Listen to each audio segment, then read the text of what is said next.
Our next topic now is your brow presentation. Brow presentation. For the brow presentation, let's go with the general concepts, things that you need to know about brow presentation.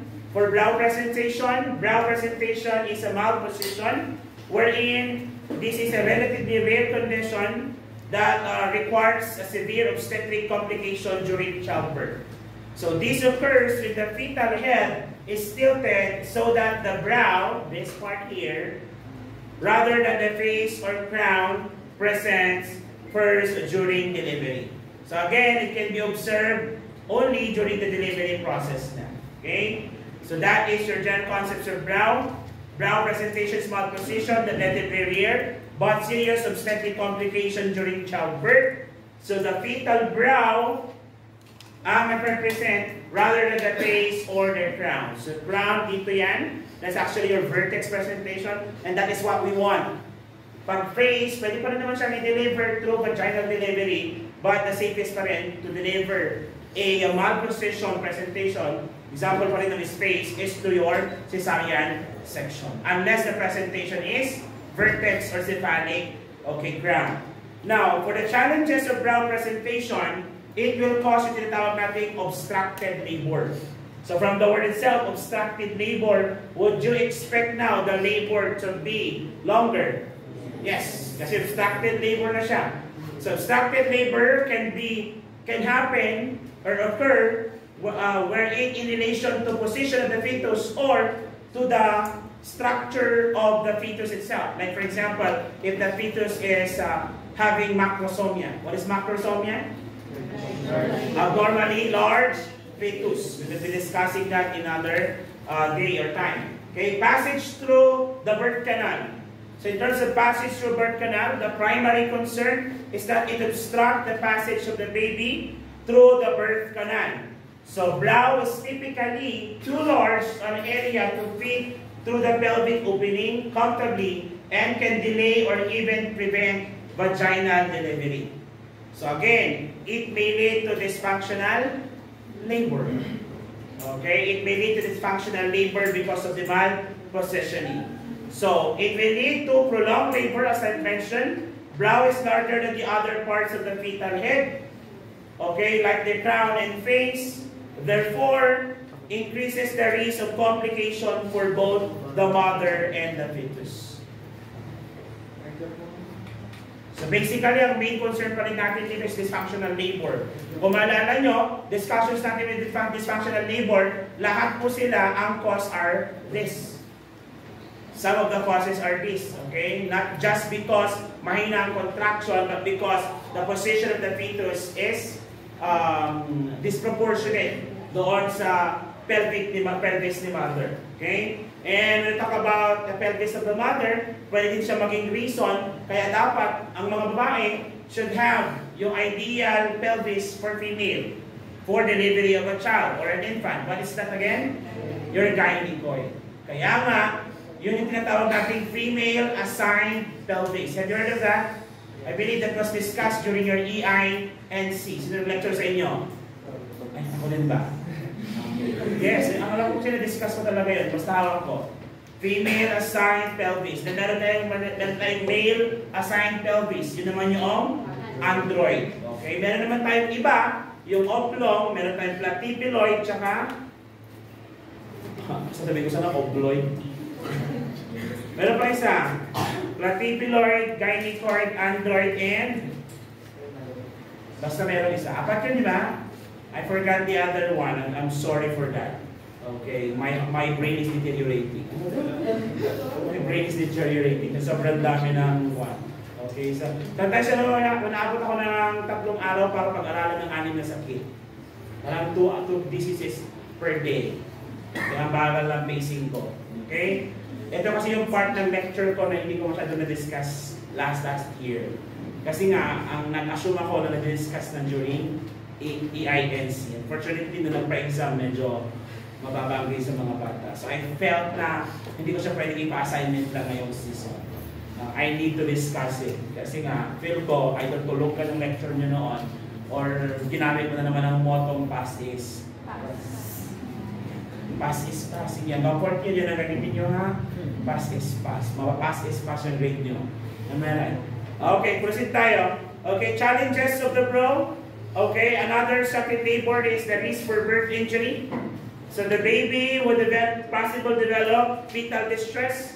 And again, for fetal distress, it's either high tachycardia or tachypnea. Tachycardia is initially to compensate.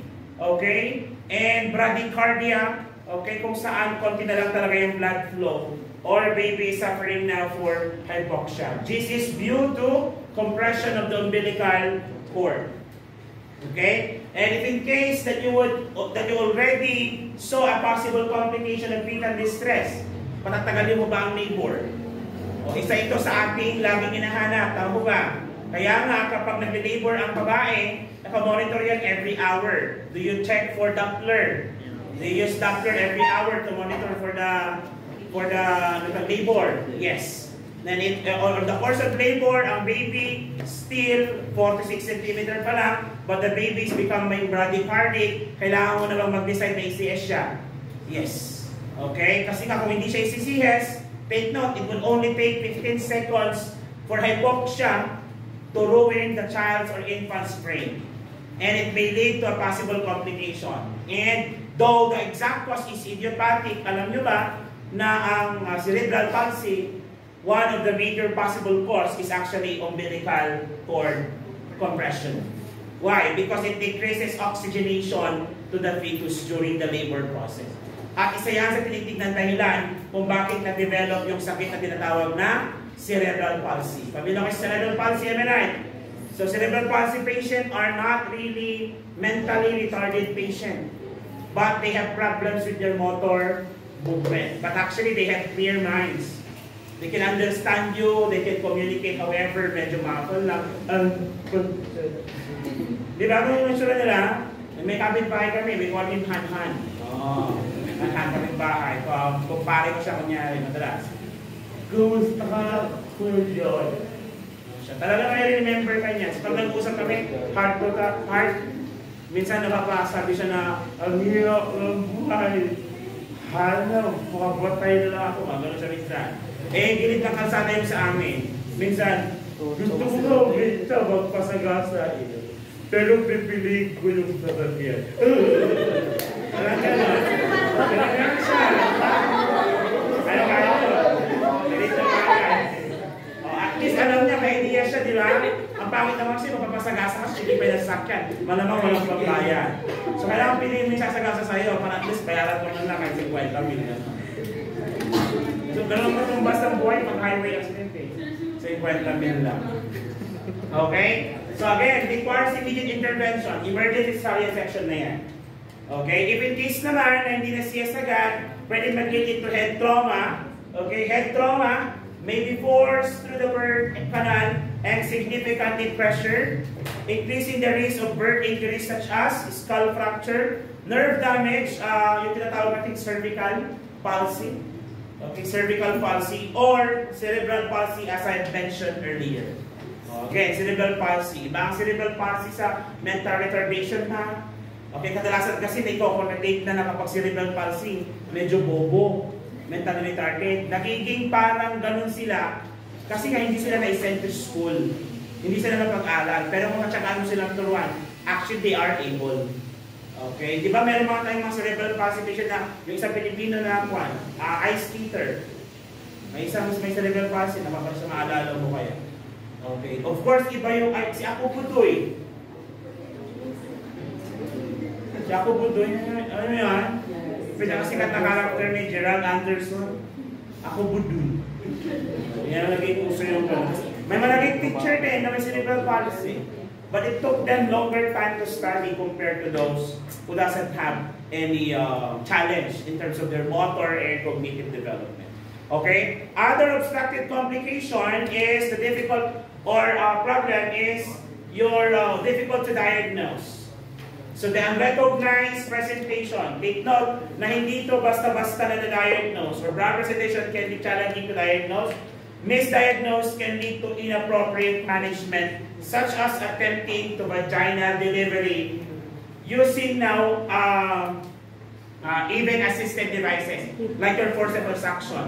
Take note, may criteria kasi ang forceps at suction delivery. We'll discuss that sa other videos. Take note, kailangan nasa station 1 na sila, station 2, before you can do forceps, before you can do suction. Okay, we will discuss that in other day or other time. Failure to act promptly, ibig sabihin, hindi mo kasi na-diagnose agad-agad, kaya nag-lead into failure to act promptly. Take note, pag ganito ang condition natin, dapat talaga cesarean section na. However, since it is difficult to diagnose, sometimes, okay, unnecessary pain and trauma from unsuccessful vaginal delivery is being attempted. So, ibig sabihin, imbis na in-schedule mo lang sana for CS, nag-undergo pa siya ng pain for 12 hours, daw ka nag-decide na mag-CS. Okay? But of course, kung mayaman ka, since okay na, okay, ayoko mga anak ng normal, CS agad. Pwede naman yun eh. Okay? Depende yun sa kwan. Actually, sometimes ang CSV yung choice na eh. Meron pa nga yung mga minsan na pinili nila magpa-CS kasi gusto nila exact sa birthday nila or exact sa birthday ng jowa nila kung sino man nakabuti sa kanila. Okay? Para lang exact. Okay? And failure to act properly is identifying conditions can delay interventions like cesarean section, increasing the likelihood of fetal distress. Ang pinaka-problema natin dito is your fetal hypoxia. Fetal hypoxia, decreased oxygenation sa fetal brain, pwedeng mag-lead into possible complications. Okay? So that is your challenges of your brow presentation. You done copying? Oh, not yet. So, sinking. Okay, another problem is your postpartum complications. Postpartum complications includes your emotional and psychological impact. Anong ibig sabihin niya, sir? O take note ha, pwede ka naman palang ma-CS na, pero nag-suffer ka pa for 12 hours with excruciating pain bago ka CTS. Okay? So, yung first pregnancy mo naging traumatic. Then you no longer want to get pregnant again. Plus, yung woman, sabihin natin, baka hindi pa pinanagutan na nakabuntis. So basically, the child is illegitimate. Diba? Okay, and the psychological impact, that's why you have to monitor these different factors added together. Baka pwede siya mag-lead into other postpartum conditions such as postpartum depression. And this postpartum depression may later on lead to postpartum psychosis. Baka ang tingin niya sa anak niya is, ipis. Kaya inapakapakan niya. O kaya ang tingin niya sa anak niya, tiyanak. Ang ginawa niya, grinab niya sa paa, saka ibinato sa pader. May mga ganun cases tayo. O kaya, dahil sa psychosis, yung anak niya, nagkaroon siya ng delusional behavior, ang alam niya sa anak niya, dressed chicken. Kaya ang ginawa niya, prinito. May mga ganun cases tayo. Okay, pag hindi nabantayan ang kanilang psych. Kaya importante yung psych part. Remember yung psych part? The fourth piece of the labor process, yung psych part, which is the psychological factor. Very important yan. Kaya nga, malaking factor talaga kapag kasama din ang tatay during the labor process. Kasi hindi lang naman si mother ang gumawa. Kasama si tatay. But unfortunately, sa Philippine setup natin, lalo kapag ikaw hindi private, lalo kapag public ka, hindi pinapakasok ang tatay doon sa delivery room. Wala ka naman may tutulong doon, parang gano'n. Pero hindi na recognition minsan kasi nga yung setup is ibang-iba. O di ba nga, meron na tayong EINC, meron tayong unang yakap, pero minsan hindi pa rin sinusundan. O, minsan kino-concern, tinitin naman, parang iba naman ito sa tinuro ni Mr. Pasco. Sabi ni Mr. Pasco, 1.5 hour na dapat nasa dibdib. Wala pang 5 minuto. Naka-articometric measurement na, di ba? Oh, pero hindi nila ginagawa ng tama. It's supposed to be followed, but it was not followed. Okay, due to some factors, of course, pwede ba natin sila sisihin? Partly not. Kasi perhaps they have limited resources. Baka naman kasi may 10 manganganak pa. Isa lang yung delivery table. So wala silang choice. Hindi patagal. Okay, ganun kabilis. Like for example, kung nag-duty kayo somewhere down there over the rainbow. Somewhere hot. Am I right? Yan yung mga problema. Next, breastfeeding and bonding would also be affected. Okay? Plus, maternal complications such as increased risk for cesarean section. This is unavoidable na, basta ganun yung presentation. And pelvic injuries, pwedeng mag-lead into pelvic fracture and vaginal tear. Imagine yung punit, napunit pa ulit. Sana yung punit na sinadya. Kasi episiotomy, di ba? Episiotomy, yung episiotomy at least straight yon, yung pagkakatahi, diretso din. O, nakakita na ba kayo ng binigla? Wow! Asa lang may parang napunit na karami ng baka. The excruciating pain that they felt. Plus, the severe blood vessel would make the woman prone also to develop postpartum hemorrhage. Lalo na pag hindi siya nakain ng maayos. Or nakahiman, nagdikit, pwede mag-develop ng tinatawing contractures. Kung saan may extra skin doon sa vagina na pag natatouch, masakit. Kaya during sexual intercourse, hindi na na-enjoy ni Mrs. Kasi nga, imbes na sarap ang maramdaman, sakit. Alam niyo yung sugat na hindi masyadong maayos, tas meron yung nagdikit na skin na manipis. Ang tawag doon, contractures. O kung meron na kayo doon, o tanongin niyo yung mga meron, pag hinahawakan nyo, lalo sa membranous area, masakit.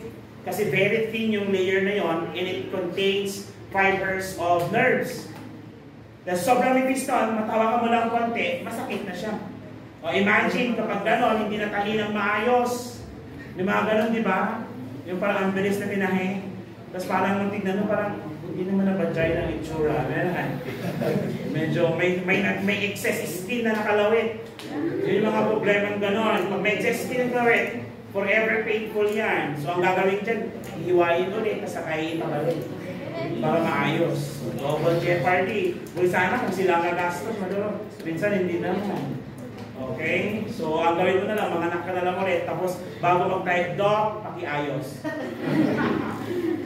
Tapos, sakto pumasok naman si Mister, doc, magtira kang butas. Makakala niya isa sa lahat. So, doc, hindi tayo in. Baka wala ng butas. Kinabahan sa Mister. Okay? Baka wala ng butas. Yun kasi yung priority niya. Okay? And management strategies, early detection and monitoring. So, ano mga gagawin natin dito? Kailangan kumpleto ang prenatal care. O, ilang visit ulit?